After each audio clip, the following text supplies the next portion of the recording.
السلام علیکم dear viewers اور عزیز دبا کرام. ایک بڑے مشہور سنیاسی گزرے ہیں، حکیم قمر الدین سنیاسی فرام ساہیوال.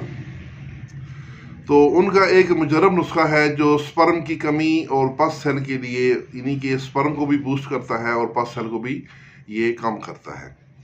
تو کشتہ جات پر مشتمل ہے. اس میں آپ نے ڈالنا ہے کشتہ نقرہ در آملہ سبز، یعنی کچے آملے، جو سبز آملے ہوتے ہیں ان کا رس آپ نے لینا ہے.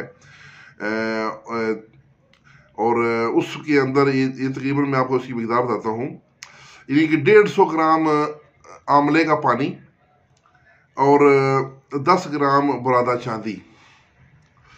تو اس میں کھل کر کے اور ٹکیا بنا لیں اور گل حکمت کر کے 4 کلو اپلوں کی آگ دیں. اور یہ عمل 3 دفعہ کرنا ہے، یعنی 3 دفعہ ہر بار آپ نے آملے کا رس اس میں 150 گرام ڈال کے کھرلائی کر کے خشک کرنا ہے اور پھر اس کو ٹکی بنا کے تو 4 کلو اپلوں کی آگ دینی ہے.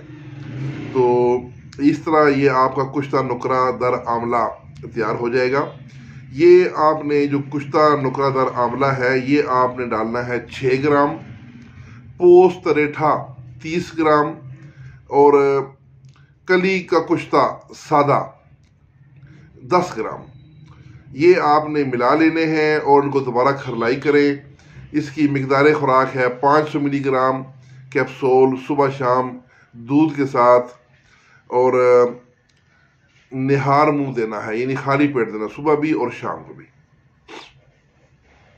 تو یہ نسخہ جو ہے حکیم قمر الدین سنیاسی صاحب کا، یہ جسم مردانہ قوت بھی پیدا کرتا ہے، ٹیسٹوسٹیرون ہارمون بھی پیدا کرتا ہے، سپرمز کی پیدائش کرتا ہے، پس سیل کو ختم کرتا ہے، بلاکج کو کھولتا ہے. بہت ہی اعلیٰ ہے، بے اولادی کے لیے ایک اکسیر ہے. تو حکیم قمر الدین سنیاسی صاحب مرحوم کے لیے دعائے مغفرت فرمائیں اور اس کے ساتھ اجازت. والسلام.